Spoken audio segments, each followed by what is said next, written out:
کانال سایت فروشگاه والو خریدم. خونه رو یه تم پاییزی ریز. البته یه سری وسایل دیگه هم دارم که مال قبلنه، ولی رفتم اینا رو از خرازی گرفتم. پارچه‌های تدی رو میخوام باهاشون سوسن کدویی درست کنم.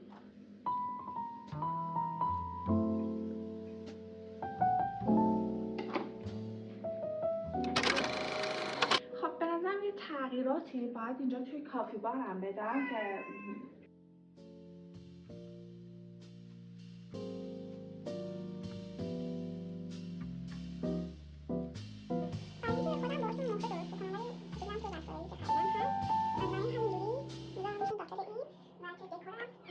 بکنم. این اصلا اینو میندازم این دره گلدونه، پشمای پیکی رفت تو هوا. اینو میندازم زیرش. پارسال هم این دیزاین رو انجام داده بودم و این کدوهای طبیعیه، میذارمشون داخلش.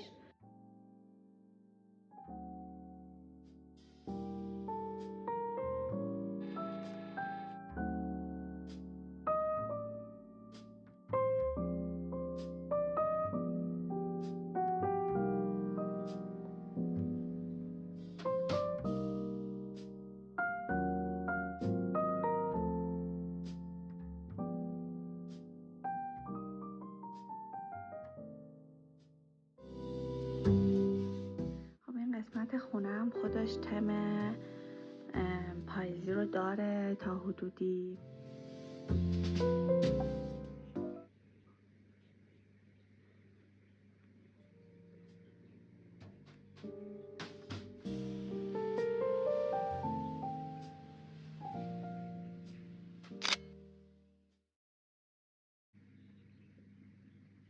خب اونجوری که من توی اینترنت دیدم اینه که ما اینو مربع باید ببریم، بعد گوشه هاش رو بدوزیم.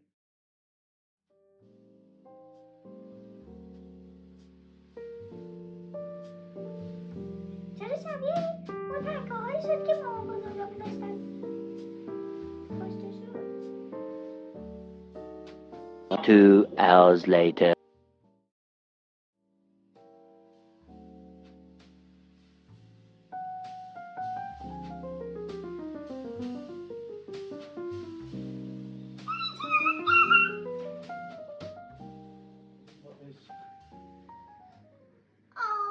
مرسی. اصلا باشد اونجا دید؟ نه گل خریدم برات.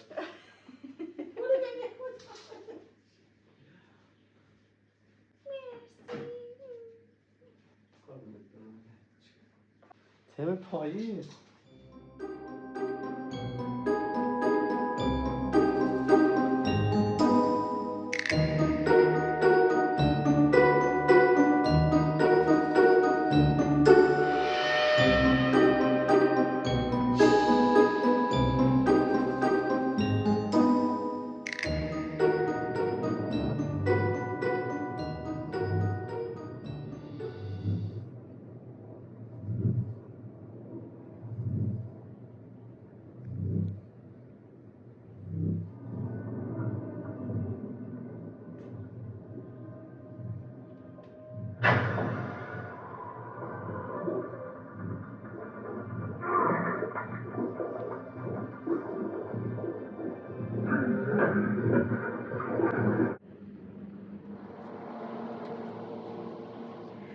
چطوری اینقدر پیچ خوردی؟ نمیتونم هضمت کنم.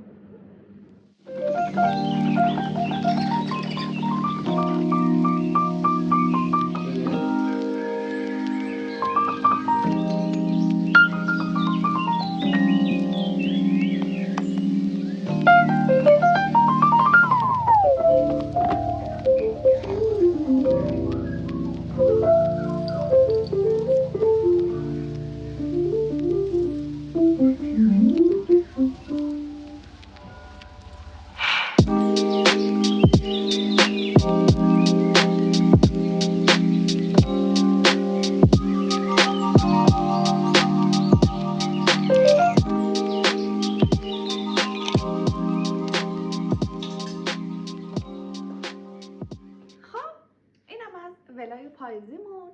امیدوارم که خوشتون اومده باشه، اما یه نکته پزشکی هم بگیم که خالی از لطف نباشه و اینکه 2 تا نکته میگم. یکی اینکه خب چی کار کنیم، چی بخوریم توی پاییز که مریض نشه. نکته مهم اینه که ما چی بخوریم که مریض نشیم نداریم، بلکه کاملا تغذیه ما روی بدن ما تاثیر میذاره و این نیست که شما با خوردن صرفاً یه مکمل یا مولتی ویتامین بدن خودتون رو مقاوم بکنید. سیستم ایمنی بدن ما پیچیده تر از این حرف هاست. ولی سیستم ایمنی بدن ما چیه؟ اصلا تعریف سیستم ایمنی چیه؟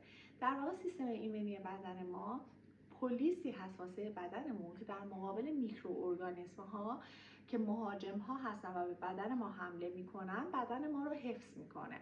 حالا این میکروارگانیسم ها چند مدل میتونن باشن، ولی چیزی که ما بیشتر توی پاییز باهاشون در تماس هستیم اینه که ویروس ها هستن که خطرناکترن. چرا؟ چون جهش پیدا میکنن و هر سال ما با نوع جدیدی از ویروس ها در تماسیم و برای همینم هنوز درمان قطعی برای ویروس ها نتونستن پیدا بکنن. دوم، باکتری ها هستن که هم میتونن نوع مفیدی داشته باشن که توی بدن ما وجود دارن و به صورت همزیستی مسالمت آمیز دارن توی بدن ما زندگی میکنن، خصوصا توی دستگاه جی آی ما یا همون دستگاه گوارشمون که همون فلورهای طبیعی بدن ما هستن و باکتری هایی که باکتری های مهاجم هستن و اگر که وارد بدن ما بشن به سرعت شروع به رشد و تکثیر میکنن و کلونی هایی رو ایجاد میکنن که میتونه در بدن ما باعث ایجاد بیماری بشه. و یه نکته‌ای که اینجا هست اینه که اینکه بتونید باکتری های مفید بدنتون رو حفظ بکنید و ازشون محافظت بکنید خیلی مهمه، چون توی سلامت بدن شما تاثیر مستقیم داره. طبیعی بدن یا همون فلورهای نورمال رو ما باید بتونیم ازشون محافظت بکنیم. یکی اینکه مصرف پروبیوتیک هامون رو زیاد بکنیم، از لبنیات و پروبیوتیک داره استفاده بکنیم، از پودرها یا قرص‌های پروبیوتیک استفاده بکنیم و دوم اینکه از مصرف خودسرانه و بی‌رویه آنتی بیوتیک ها جلوگیری کنیم. خواهش میکنم از اون دسته از آدمایی میدونم نیستید ولی نباشید، اطرافیانتون هم نباشن، کمک بکنید این فرهنگ جا بیفته که مصرف سر از خود آنتی بیوتیک ها باعث میشه که فلورهای طبیعی بدن ما از بین بره و ما بیشتر بیمار بشیم. وقتی شما میرید پیش پزشک و اون تشخیص میده که بیماری شما ویروسیه، اصرار نکنید که براتون آنتی بیوتیک بنویسه یا اصرار نداشته باشید که خودتون برید آنتی بیوتیک سر از خود استفاده بکنید. این فقط باعث میشه که بدن شما ضعیفتر و ضعیفتر بشه. یه چیزی که خیلی از من سوال پرسیده میشه اینه که واکسن بزنیم یا نزنیم. همونجور که بهتون گفتم واکسن اولا در مقابل ویروس آنفولانزا ساخته میشه و چون ویروس آنفولانزا اسمش رو خودش ویروس هستش و سوژ هایی هستن که مرتبا جهش پیدا میکنن، ما نمیتونیم بگیم که واکسن 100% به ما ایمنی در مقابل آنفولانزا میده.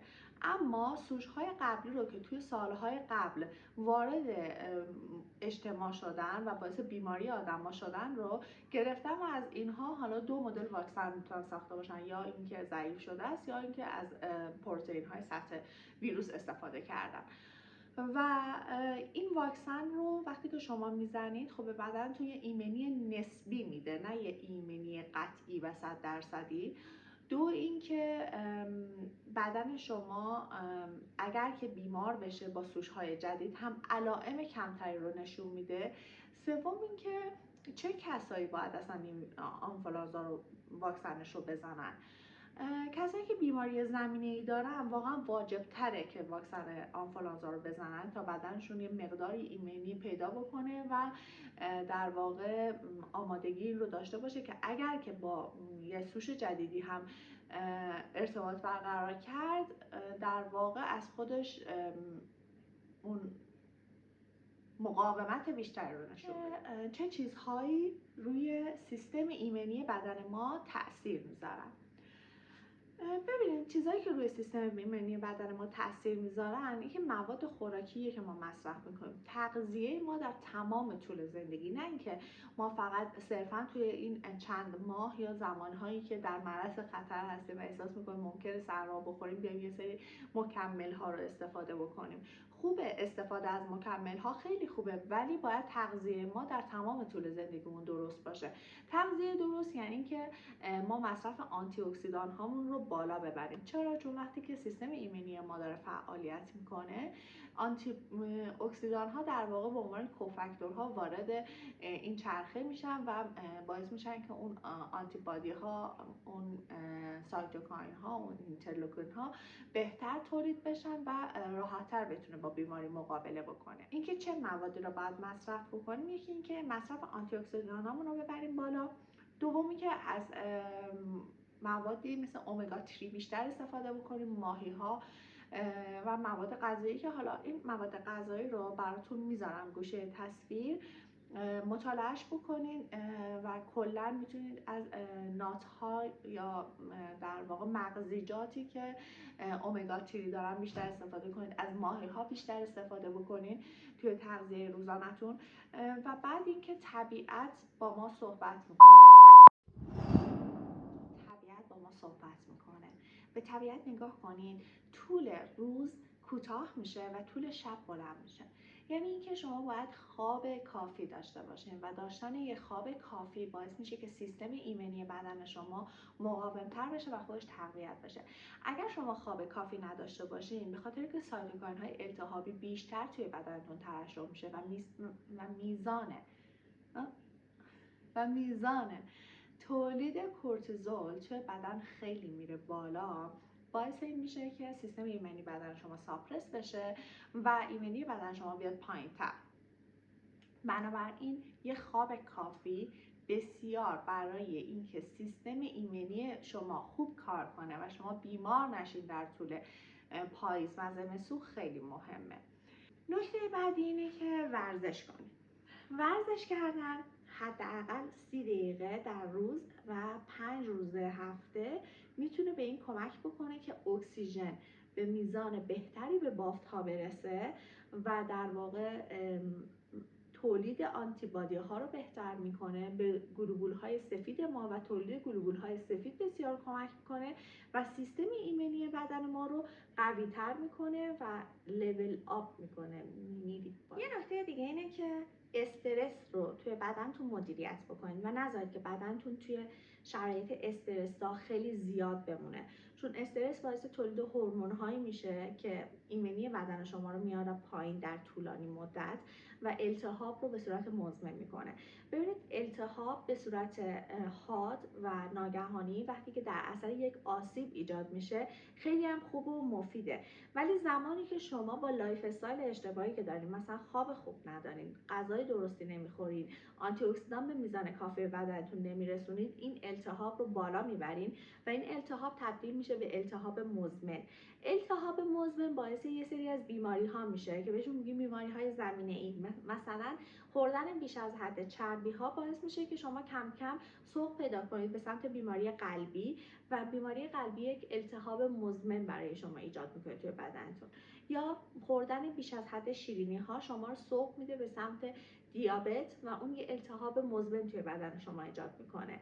یا آسم یا هر بیماری دیگه‌ای که یه التهاب مزمن رو توی بدن ایجاد میکنه باعث میشه که ایمنی بدن شما بیاد پایین و سیستم ایمنیتون ساپرس بشه. پس التهاب در جای خودش درست و خوب و مناسبه و بدن کمک میکنه که ریکاوری بشه، ولی زمانی که به صورت نابجا و بیش از حد و تکرار شونده این التهاب داره تکرار میشه و اون مواد التهابی و هورمون ها دارن تولید میشن، باعث میشه که ایمنی بدن شما بیاد پایین و خستگی مزمن پیدا بکنید و احساس بکنید که کم کم دارید مریض میشید و تحت هر شرایطی با کوچکترین بادی بلرزید.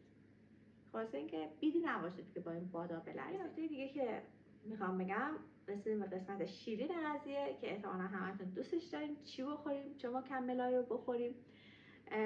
اولین مکملی که باید حواستون باشه تو طول زمستون و پاییز استفاده بکنین ویتامین دیه، همونطور که گفتیم طول روز کم شده، شما کمتر در معرض نور خورشید قرار میگیرین، هوا ابری، خیلی وقتا آفتاب به صورت مستقیم هم نمیتابه و بدن شما پس به میزان بیشتری از ویتامین دی نیاز داره. پس مصرف ویتامین دی رو توی زمستون و پاییز فراموش نکنید. دوم اینکه خوردن زینک که بسیار کمک میکنه به پروتئین هایی که باید ساخته بشن توی دی ان ای و برای ساخته شدن سلول ها و سیستم ایمنی. حتما زینک رو توی برنامه غذایی و مکمل های روزانه‌تون قرار بدین. سومیش آهنه. حتما مخصوصا کسایی که کمخونی دارن یا خانم ها حتما آهنتون رو استفاده بکنین تا اون اکسیژن رسانی به صورت کامل و خوب اتفاق بیفته توی بدنتون. و نکته بعدی اینه که از مصرف بیش از حد گوشت قرمز به خاطر التهابی که توی بدن ایجاد میکنه پرهیز بکنید. خیلی زیاد گوشت قرمز استفاده نکنید، در حد معمول باشه. و اینکه حتما از رژیم های غذایی مدیترانه‌ای استفاده بکنید که بهترین رژیم های غذایی هستن، چون میزان قابل توجهی از آنتی اکسیدان رو بهتون میرسونن. سبزیجات تازه مصرف بکنید، از میوه های فصل استفاده بکنید. در نهایت اینکه هیچ مکملی نیست که کاملا شما رو سیف بکنه در مقابل میکروارگانیسم‌ها و شما باید یک روتین زندگی خوب، یک لایف استایل منظم و یک تغذیه منظم داشته باشید که بتونه بدن شما رو، سیستم ایمنیش رو قوی بکنه و کلاً باعث بشه که خستگی شما کمتر بشه، بیماری توی بدنتون کمتر بشه و سیستم ایمنیتون مقاوم‌تر بشه. همین دیگه. استرس نداشته باشید، ریلکس.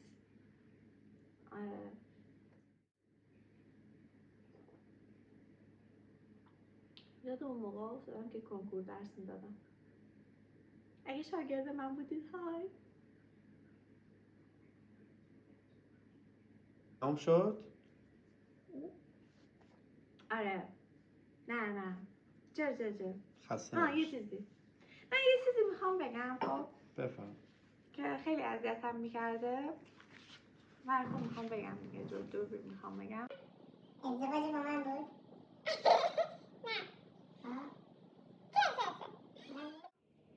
این بود که کسایی که مثلا میدونم من دارم کار یوتیوب انجام میدم، از خیلی هم میشنم که حالا تو دکتری چرا این کار میکنی انجام بدی، یا مثلا میدونی توقع، نمیدونم چجوری بگم، توقع دارم که پزشکی رشته خودت پیگیری کنی.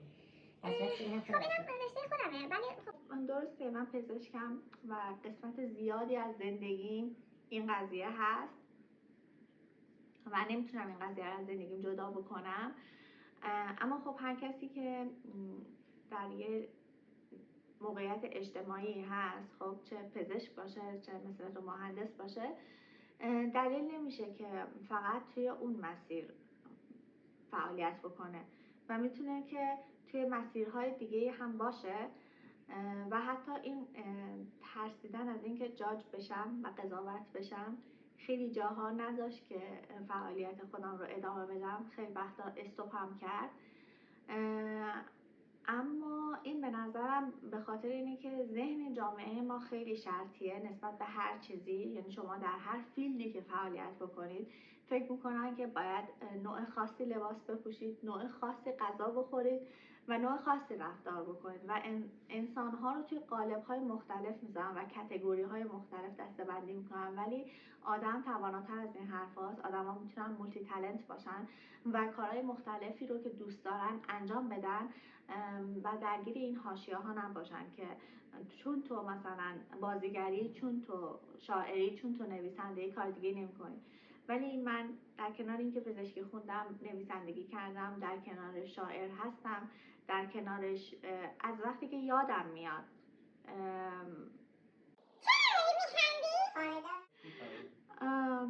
آره در کنارش دیزاین رو دوست دارم، دیزاین خونه رو دوست دارم، حتی به همسرم توی دیزاینش بعضی وقتا کمک میکنم و کمک نمیکنم؟ چرا دیزاین اینجا چرا؟ دیزاین اینجا با من نبود؟ چرا مرسی. یادم میاد حتی وقتی که نوجوان بودم اون زمانا هنوز اینترنت حالت دایل آپ داشت، ولی من کار تدوین فیلم، میکس فتوشاپ این کارا رو انجام میدادم و واقعا از این کارا لذت میبردم و الان هم یوتیوب رو فقط برای این دارم ادامه میدم و انجام میدم، چون این کار رو دوست دارم و به هم انرژی میده. تبادل اطلاعات کردن، یه مقداری از شادی هام رو شیر کردن و یه جوری کمک کن. بگو چی میخواستم بگم؟ پاشو زرفال بشور رو فعلا.